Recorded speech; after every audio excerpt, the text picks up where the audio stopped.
All right, hello everyone, and welcome to the Crowcast preview. I'm your host, Scorpus, and with me tonight, filling in for Phoenix, is Peter J. How you doing? Oh, I'm good, mate. How are you? Yeah, not too bad. I think I'll be heading over to Adelaide Oval to watch this match, my first home game, I guess, for Adelaide this season. Pretty pumped about that. We'll get into the teams straight away because Adelaide is unchanged, which I think surprised a fair few people on the Big Footy boards. Peter, how do you feel about these unchangedness? It seems pretty consistent with what they've been doing this year, and so it wasn't a massive surprise, other than the fact that, of course, Season was available and played very, very well in the Bees last week. So obviously he was the thought that he might come in, but not a massive surprise, only because that just seems to be the way that they like to go this season.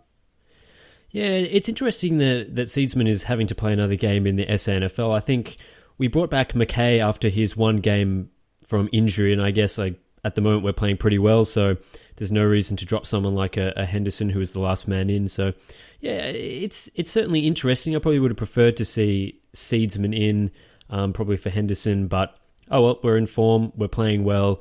I guess Pike doesn't want to change up those teams a whole lot.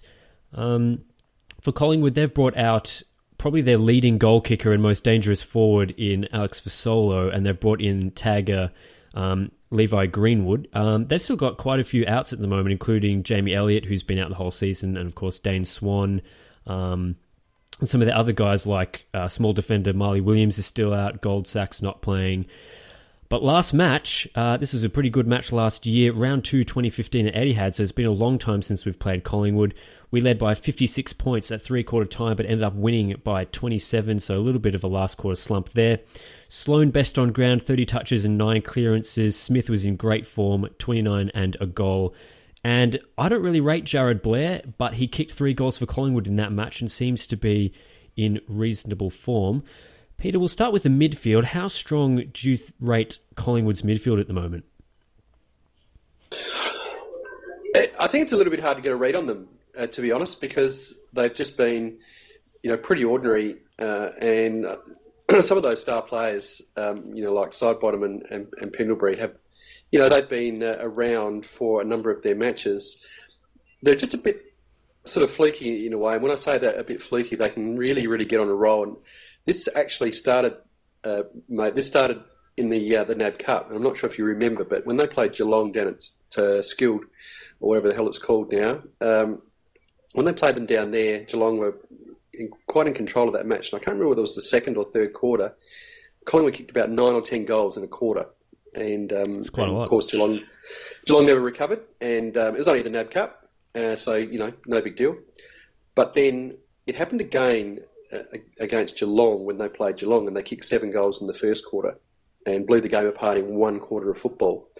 And then lo and behold, we see that it happened yet again against GWS, where they smashed them in the second quarter with 9 goals to 2. So they just seem to be a side that out of nowhere can just get on a roll. And so I think we have to be really, really careful of that. So their midfield just seems to, I don't know, just hard to explain, but I think that's a bit of an unusual trait to their game, don't you think? Yeah, definitely. They seem very hot and cold depending on the matches that they've been playing. I mean, it's interesting that you mentioned going all the way back to the NAB Challenge, because a lot of people throughout those matches were seeing Collingwood, defeating. I think they also defeated the Western Bulldogs in the NAB Challenge, and they were thinking, Collingwood's up on the rise. They've brought in, Treloar. He's a gun. Collingwood's midfield's looking really strong. We're going to see them performing really well this season, but that didn't really eventuate through those earlier rounds. So I think some of their losses to teams like Melbourne twice, they got demolished by Sydney and West Coast. Those matches, really made a lot of people reassess where Collingwood was at. But in the recent times, they seem to have been doing a little bit better. That said, I think some of the teams that they've been playing and winning against, I mean, they've won 3 in a row now, haven't been the best teams. Of course, they completely demolished Fremantle a couple of weeks ago in one of the worst games of football I've ever seen, and Fremantle playing as terribly as I can remember. And GWS, I mean, they just looked off. Did you watch any of that match last week? I was actually driving from Adelaide to Melbourne, and so I had it on the radio, so I heard it all. but didn't see any of it. But I certainly heard it. I heard the full game broadcast, and they obviously got on top in the mids in the second quarter. And I think one of the things though that augurs well for us, I think, on Saturday is that if they are able to pull a quarter like that out of their rear end, we've at least shown against Melbourne, where Melbourne piled on 8 goals in the second quarter, we've at least shown that we can absorb that, go in at half-time, reset, and pull ourselves back into the game, which is something that GWS couldn't do. They just didn't seem to have the wherewithal to be able to get themselves back in the game once they dropped their bundle at half-time. So, interesting. So I'm just, look, to be honest, I'm just finding it really hard to get a read on Collingwood, because although, they played in a horrible game against Carlton, horrible game against Freo, but they've got wins against Geelong and wins against GWS. So when they're on, they are on. Yeah. I mean, I agree. I mean, I think Collingwood's been one of those teams this year that I've really struggled to tip with any sort of consistency. What about Travis Cloke, though? Of course, last week he kicked 4 goals, supported by Jesse White with 3 goals. How did you... Do you reckon he's going to be able to do that against us? No, I don't think he will. And I think that most from the highlights that I saw, and as I said, I only heard on radio, the highlights I saw, they had Patfull matched up against Cloke for a lot of the time, and I think that whilst he's been a serviceable player for a number of years, he's not not one of the best, particularly at this stage of his career. And I think that we just match up a whole lot better on those 3 tall forwards than what GWS did. So they had Davis, obviously, as a key forward, and they had Patfull, and really that there's no other real recognised tall defenders, whereas we've got 3, and I think we'll match up very, very well on them, and I think that they'll find it much harder. I honestly, the likes of Cloke and White, another 7-goal combined performance, I really can't see it, to be honest. Yeah, neither can I. I mean, you were mentioning some of the goals that he kicked on Patfull. Well, he actually managed 2 marks, both who he converted to goals against Williams and Shaw, which were both GWS's smaller defenders. So if we can just get our matchups right and send Talia to him, who's absolutely destroyed Cloke in the past. In fact, I was looking this up today. Travis Cloke's only kicked more than 2 goals against Adelaide once in his entire career, and that was 3 goals only, round 18, 2013. So we've had the wood on him for a number of years, and these are in years that he's been quite good and kicking upwards of 50 goals. So yeah, Travis Cloke's not known for his form against us. And I mean, Jesse White, I think him kicking 3 goals would be an extraordinary effort against our defence. I don't really rate him at all. But Darcy Moore is probably the one guy up there that I could see maybe troubling us. But like you said, I think we have the defensive personnel to really prevent them from scoring those goals from tall forwards. Small forwards, though, do you see anyone in their team that could possibly get the handle on us? I mean, we know that we've had a number of guys kick goals on us who have the smaller midfielders or small forwards, but who in the Collingwood's team could do that? I think I never like to see injury to anybody, but very, very fortunate that Fazolo's out on Saturday night. Didn't pass the test today, so very pleased from our perspective to see that he's not playing, because I think he's a really, really good player. Doesn't need a lot of opportunity to really hurt you. Can quite easily pop up with 3 or 4 goals.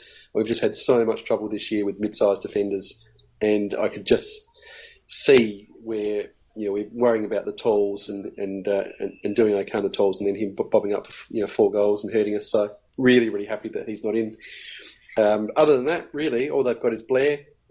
I'm a bit the same as you. I don't think he's particularly kicked a couple of goals out of his rear end on Saturday, but other than that, I don't think he's a massive problem. So I don't, I think that where they can probably match us in the mids and can get on a bit of a roll in there, I think that we're going to be able to do a bit better job in just repelling some of that stuff. And then also, if you want to get to the other end of the ground, I think that their defence will have serious trouble, as most defences have had this year. Yeah, I was actually just about to get onto the back line for Collingwood, because a lot of commentators, I guess, in the media at the moment have been really pumping up the Collingwood defence, saying that they're in really great form. I think that's probably on the back of seeing guys like Ben Reid coming back into their side and Nathan Brown still performing quite well. But outside of Reid and Brown, their defence is really a mishmash of young guys, people who I don't really rate as defenders, and high-marking Jeremy Howe. So against our extremely powerful forward line, ranked number 1 in the competition, I could see us doing maybe a Sydney or West Coast and easily kicking above that 130-point mark against Collingwood's defence. Interesting, of course, that some of the last matches, they kept Carlton to 45 points and Fremantle to 37 points, which I think is where a lot of this commentary is coming from. But let's be honest here, Carlton and Fremantle don't exactly have the best forward lines, Peter. Well, this is the point, and I made this point in terms of Carlton as well, and that is that they, whilst they're very, very organised defensively, absolutely horrid offensively, and if you're going to be able to, the way that we've played this year is that if you're going to be able to match, you've just got to be able to keep scoring. You've got to be able to keep scoring regularly because we will put scoreboard pressure on, and so that's where I think Melbourne did really, really well.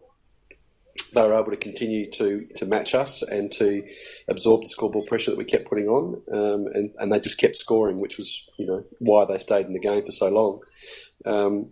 If you can't do that, then and I always thought that Carlton were going to be in trouble simply because they just couldn't or weren't going to be able to score themselves, and they actually did a pretty good job in terms of keeping us to 107 points. That was actually pretty good. That's one of our, I think it was about our equal 4th lowest score for the year.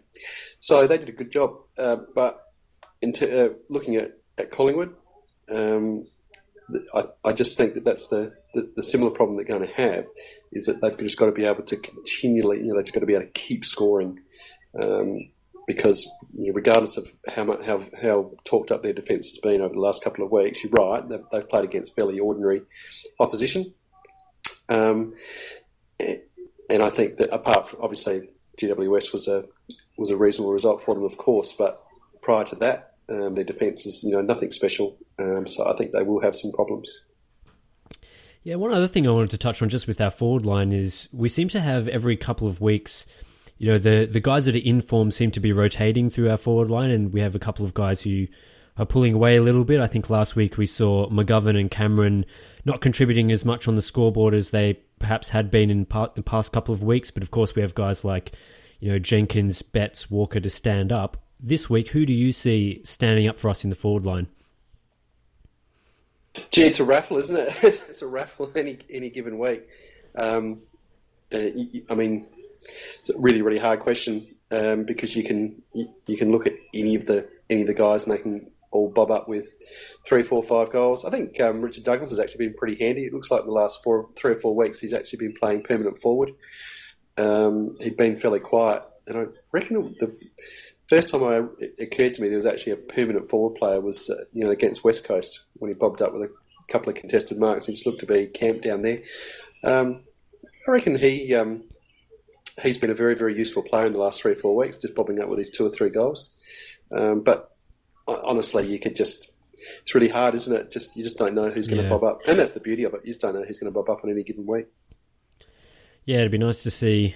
I think Walker could be one of those guys that could really take a hold on this match being, the Saturday night stage, and he hasn't really kicked a bag for a while, so hopefully he can stand up. What about the ruck battle, Grundy versus Jacobs? I think Jacobs has really been in very good form over the past couple of weeks. I think earlier in the season, especially through the first maybe 5 or 6 rounds, I was really worried about Jacobs' form and some of the ruck battles he was getting a bit towed up in. But at the moment, it seems like he's really managed to get back to his form of old, especially around the ground. And I think it's a really strong matchup against Grundy this week. How do you see it? Yeah, absolutely. He's been in, I reckon, close to career best form in the last month. Old Source, he's been magnificent. He's had a couple of decent challenges as well. So it hasn't been against inferior opposition, generally speaking. So no, he's been really, really good, and he will need to be because Grundy is very, very mobile and had an excellent game against GWS last week. So he's in reasonable form as well. But I can see Source certainly at least breaking even, which he'll need to do, and he'll need to go with him a little bit around the ground because Grundy does give them that bit extra addition to their midfield. And what about the travel factor, Peter? Collingwood, I think they've had a reputation over the past couple of years of being one of those better teams from Victoria in terms of their travelling ability, but they haven't been all that successful at Adelaide Oval against us. I think one of the key matches that we all remember from a couple of years back is the Siren Gate incident. We saw, of course, Josh Jenkins kicking that goal from the goal square potentially after the siren, even though I don't think it really was after the siren. And, of course, the breakout game for Charlie Cameron as well. Is this a factor for Collingwood? Will it be an issue for them travelling to the Adelaide Oval? No, I don't think so. I think that they are a genuinely good travelling team. Actually, you know what? I reckon most teams are. I reckon there's only a few teams that seem to struggle travelling. West Coast being one, and probably GWS of the good teams I'm talking about.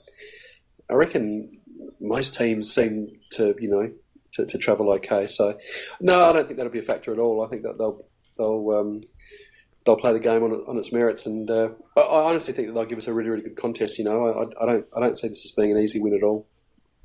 So how much would you say that we're going to win by, assuming you're tipping Adelaide this week? Look, I definitely tip Adelaide because they're at home, but if on the old TABs, I wouldn't be looking at any more than probably 25 and under. I'd say. That's interesting because I kind of going to go the opposite way to you, Peter, because I think last week's match for Collingwood against GWS probably gave them a bit more confidence than I think they could really take out of their team, because it's those earlier season performances that I'm still really, really worried about from the Collingwood perspective, because they were absolutely awful in the earlier parts of the season. I just think that last week's match against GWS had a bit of maybe a bit of interest in that match, considering Treloar, of course, had come over. They've got Adams in their team, and Heath Shaw went the other way. So I think there might have been a bit of a fire up in their team to beat GWS last week, and it could potentially be one of their grand final style matches. And I just can't see them coming over to Adelaide and putting on that sort of performance. I think that we'll end up winning pretty comfortably, maybe even 40 or so points or more. So yeah, it'll certainly be interesting to see which way it ends up going on the weekend. Have any other thoughts about the game, Peter?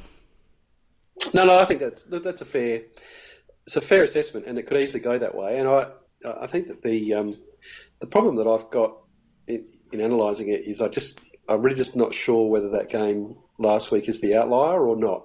And I've just got a little bit of awareness in me that it's not the outlier, only because it's the third time it's happened with Collingwood this year, if you count that NAB Cup game. So it's the third time it's happened where they've just seriously got off the chain, and teams have found it almost impossible to stop them, and good teams have found it almost impossible to stop them. So that just sort of worries me a little bit, I think. So I'd pick Adelaide, but whether they can repeat that kind of an avalanche football again it remains to be seen. But I think I've just seen it too often now to think that it couldn't happen. Yeah, I definitely still think there's definitely reason to be worried there. I mean, I was just looking at the odds on Sportsbet at the moment, and the line is currently set at 36.5 points in Adelaide's favour. So it's interesting to see what the bookies say there. Oh, and of course, one thing that we forgot to mention is Scott Thompson's 300th. I'm guessing the boys will probably fire up a little bit for this absolute club champion in Thommo. It's really, really good to see him get to 300 games. I think he's been really holding up our midfield over the past, however many years, many years now. A real champion. He really deserves to get to this milestone. And even though his form perhaps hasn't been as good as his heydays, it's still really good contributor to our team, Peter. Yeah, I absolutely agreed. And I would hope they would get up for Thommo. He's been an ornament to the football club, and he's just been a tremendous player. And I think I said earlier, through the week, he will his photograph will hang very, very comfortably and very, very properly with all of the other 300-game legends that sit down there as well. He's been a terrific player and deserves every accolade that comes his way. And I would be very disappointed if they couldn't get up for him on Saturday night. Yeah, certainly would be very disappointing. All right, I think that wraps us up for our preview of the Collingwood match. Let us get on to Game of Crows.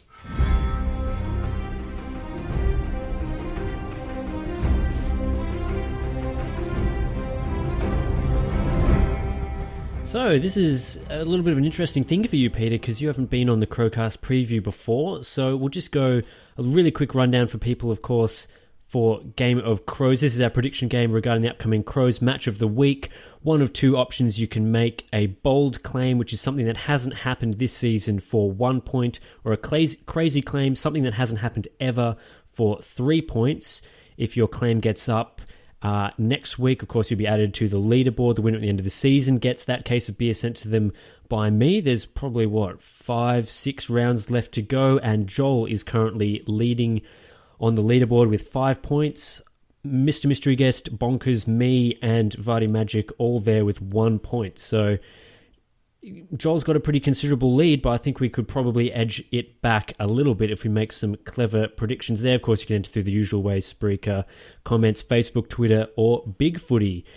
So my prediction this week will be, I was just looking at Tom Lynch's stats for the season. I think he could really push up for a season high inside 50s of 7. Peter, what's your prediction for this week? I think that my prediction this week is I think that Collingwood are going to be so obsessed with all of the usual suspects in our forward line that I am going to predict that Richard Douglas is going to get under their guard, and I think he's going to kick 5. 5 goals. How's that? How's that for 3 points? That's got to be worth 3 points, doesn't it? Oh, I think Richard Douglas hasn't kicked more than, 3 goals in his entire career? I'd have to check that, but that's definitely a crazy claim. I'm going to give it to you. I'd really like to see Douglas get back into a little bit of form as well, because I think, like you mentioned earlier, he's been pretty good over the last month or so, but hasn't been contributing as much through the midfield. But if he can kick 5 goals, it'll go a long way to us winning. That is one crazy claim. Yeah, it's pretty crazy. I mean, how many of our forwards, like our permanent stay-at-home forwards, have kicked more than 5 goals this year? I think it's only Jenkins, Lynch, and Betts, maybe? I have to check that, though. Maybe Walker as well. I just figure for a first time, I've just got to make a splash. Yeah, go all out in there. I think we'll move on to our SNFL team, though, because we're playing on Sunday at 2:10 p.m. Gliderol Stadium against Glenelg. Unfortunately, this match is not televised, and we have had an injury concern this week. Otten, unfortunately, will miss 3 to 4 weeks with a thumb injury. Pretty disappointing for him, because he's really been holding down that SNFL backline and been in quite good form, to be honest. Returning to the team will be Jake Kelly, who was the travelling emergency last week. We've still got a couple of other guys out. Shaw and Menzel both suffering from concussion. Unfortunately, they won't make it up for this match. Van Berlo 2 to 4 weeks away. Loudon 1 to 2 weeks away, and Riley Knight's ankle injury. Seedsman's playing his second game in the SNFL this season. Do you see us beating Glenelg, Peter? I think we might just get across the bays. They seem to have all sorts of problems on their plate at the moment. So yeah, I would think that we would win that game. Although we do seem to have a few guys out, unfortunately. So, but yeah, would think we'd be okay there. And who do you want to see perform really strongly this week? I know we've got a number of guys that a lot of people are looking out for, like Dode, Hampton as well. Who's your guy that you can maybe nominate to push up for that spot in the seniors? Oh, look, I'd really like to see Harry Wigg keep pushing up. I think he's had a really, really good season. I was actually having a look at his year on the Inside Footy ratings just a little while ago, and he's had a really good year. Yeah, I agree. I don't think he could be too far away from selection. I just get the feeling that maybe they've sort of said to him, look, we don't see you as a small defender, we see you as a mid, and it's going to take a little bit of time just to convert you into that. And I think he's run with it and had a really, really good year. So hopefully he can just keep that form going and keep knocking on the door. Yeah, I'd really love to see Wigg in the team. Of course, we play in the next little bunch of games. We're playing the 2 bottom-ranked teams in Brisbane and Essendon. I think both of those matches are at home from memory. I wouldn't be surprised to see us resting maybe Thommo for a second time, or one of those other inside midfielders. And that would, of course, be a perfect time to debut someone like Wigg. And it'd be great to see him in the AFL team after being drafted a couple of years ago. we'll move on to the other matches for this round. Of course, at the moment, as we're recording this, and if you're listening live, being one of those brave people, Sydney is taking on Hawthorn, top clash, I guess. And we're currently at half-time with the Hawks leading by 11 points. So, Peter, who do you see taking out this match from here? I think most people listening to the recording will already know the result, but how do you see it going? I've just got it on in the background as we're chatting, and Hawthorn looked really, really good. Sydney got away early, but the Hawthorn pulled them back in that last quarter. They probably should have been a little bit more in front, missed a couple of chances. So I would think Hawthorn will go on and win that game.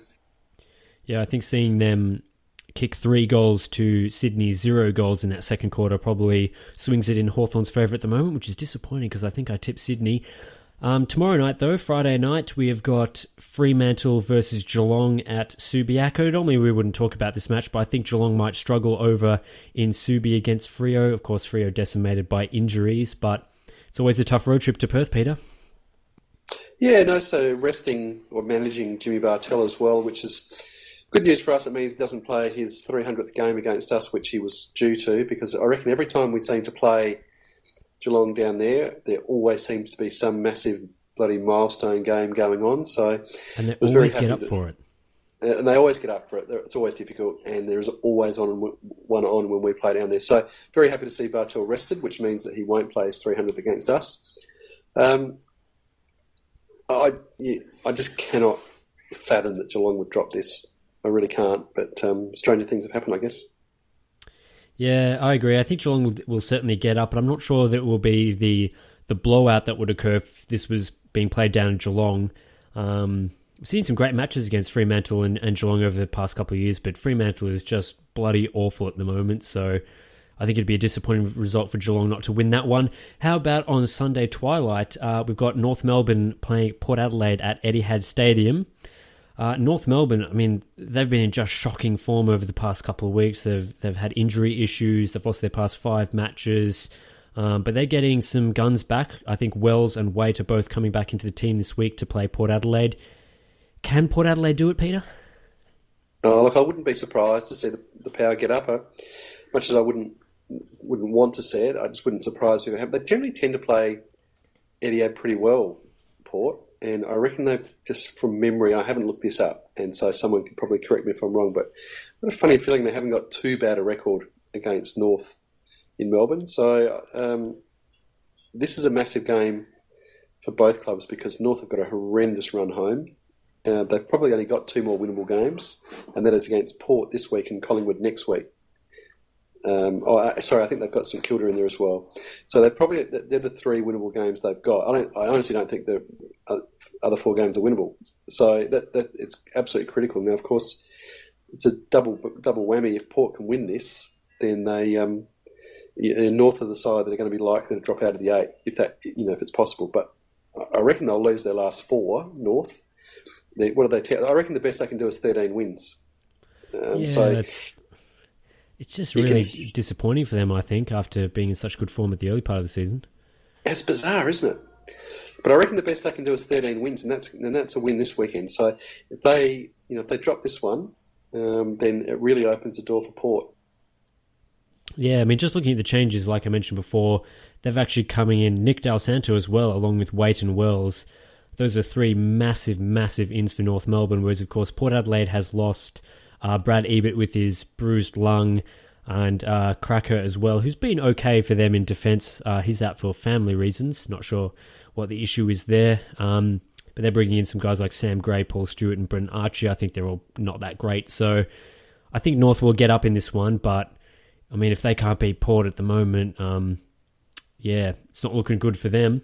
What about what I think is probably the other most interesting match of this round, the one that I really struggled to put in my tip for, St Kilda versus Melbourne at Etihad Stadium. I think in general, Melbourne is the better team than St Kilda this year by a long way, but their form has been up and down, and St Kilda's been known to pull in a pretty good performance at Etihad from time to time. Mate, if this game was being played at any other ground in the world, not just Australia, in the world, you'd have all of your money on Melbourne. But the pure fact this is at Etihad, which St Kilda play it so well, and conversely, Melbourne play it so badly. I mean, Melbourne have got a really, really poor record at Etihad. So for that reason alone, almost impossible to pick a winner there, I reckon. Yeah, I agree. It's really tough. I think the stat for Melbourne at Etihad Stadium, isn't it something horrendous, like 8 wins out of 80 matches or something like that? It's just awful for them. But yeah, I mean, I wasn't that impressed with St Kilda last week against Essendon. I think Essendon got way, way, way too close to St Kilda in that match. Essendon are, of course, a terrible side. So Melbourne have shown a bit this season. I think if they're really serious about pushing into the 8 next season, I think a lot of preparation will be going in their minds for next season at this stage. They really do have to beat St Kilda at Etihad. There's just no other way for them, really. Yeah, absolutely agree. And I guess for the other matches of this round, we have Richmond versus Essendon in the MCG, Bulldogs versus Gold Coast up in Cairns, I think, Kazali Stadium that Saturday night, up against our match. We've got Carlton versus West Coast at the MCG and Brisbane Lions versus GWS, which would be an absolute shocker on Sunday twilight at the Gabba. So awful time slot, an awful match for that one. How do you see each of these remaining matches falling?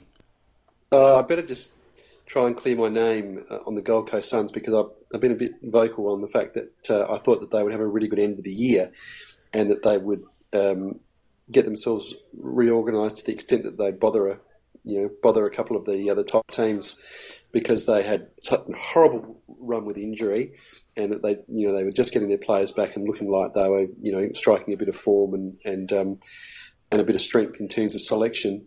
Or what did I hear? I heard someone in an interview today, the other day, saying integrity in selection. I thought that was a funny term, but just so disappointing for them that they just get players back, and now they've been decimated with injury again. No Ablett, no Riscatelli, no Prestia, and so all of a sudden the butt falls out of them again. So, yeah, really unfortunate for them. So I would have to say that they'll probably struggle again now for the next few games. So sadly, but that's just the way that it goes. They've had a shocking run with injury. So Bulldogs very comfortably there, GWS comfortably, and Richmond, for all of the criticism that they've copped this year, and rightly so, they've been woeful, but they have put away bad teams. They've done that, so I would expect them to win comfortably against Essendon. Yep, I think I'd agree with you on most of those matches there. In fact, all of them. It's really, really disappointing for Gold Coast. I think they're going to have a massive shake-up of their fitness and conditioning staff and all of their health staff at the moment. I see Peter's just disconnected from the mumble chat at the moment, but yeah, I think Gold Coast, really disappointed for them. They're probably going to have to do a bit of a shake-up of their staff up there, because they really shouldn't be getting this many injuries in the one season. Maybe they just have injury-prone players. I guess that would be disappointing for them. I think Bulldogs comfortably up there. Richmond, the clash of the sash, it should be interesting, that match, because these two teams usually put on a big performance in these matches against traditional rivals, but I think Richmond will be too good. West Coast travelling to the MCG could be difficult for them against Carlton, who've been good defensively and showed a bit in the first half against us, but I think if West Coast is serious about playing finals, they just have to beat Carlton at the MCG. And of course, GWS will annihilate Brisbane at the Gabba. I forgot about the West Coast game, mate. Just quickly, I feel pretty confident that West Coast will win that quite comfortably. Yep, I would certainly agree with you on that one. I guess that brings us to the end of the Crowcast preview. Thanks to all those people who are brave enough or willing enough to turn off the commentary on the Sydney versus Hawthorn game and listen to us live. That should be an absolute ripper to watch the second half of in just a few moments. Thanks to everyone who's been listening in to all the Crowcast preview and Crowcast shows over the past couple of weeks. We're nearing 20,000 plays across all of our podcasts, which is a really fantastic effort. So thanks everyone for listening in there.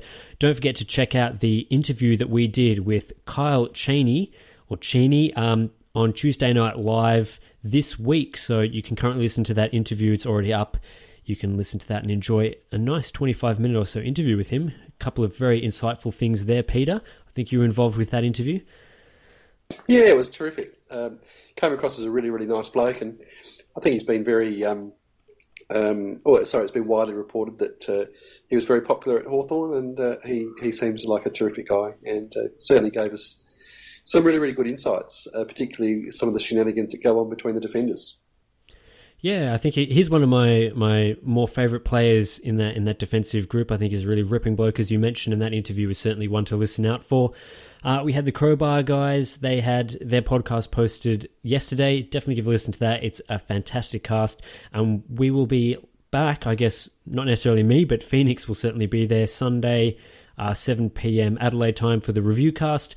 I will be back next Thursday. I think this is the final Thursday night match for the season, so hopefully I won't be clashing with another match again. But we'll be back live 7:30 p.m. Adelaide time next Thursday. Thank you, Peter, for joining me on this Crowcast. Sorry, it was good to have you on board. Yeah, no, my pleasure, mate. It was good fun. Yeah, fantastic. So thanks everyone for listening, and we'll see you next week.